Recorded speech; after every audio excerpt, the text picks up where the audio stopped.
Let me show you all motions and gestures available on Samsung Galaxy A27.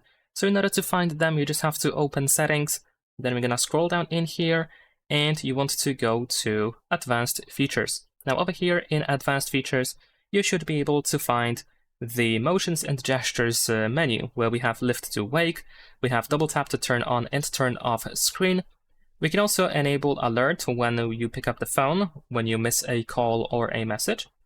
There is also Mute with the gesture, so you can mute incoming calls or alarms by putting your hand over the screen, or if you just turn your phone face down. And there is also the palm swipe to capture, so with the palm of your hand or its side, you can just swipe from left to right or from right to left in order to take a screenshot. Besides that, you can also go to multi-window in order to find two additional swipe gestures. We have a swipe for split screen, so you can use two fingers and swipe them from the bottom to the middle like this to activate the split screen view. And also we have swipe for pop-up view, where we can drag an app from the upper left or upper right corner, just like that, to open it in the pop-up window mode. And that's pretty much it. Leave a like and subscribe.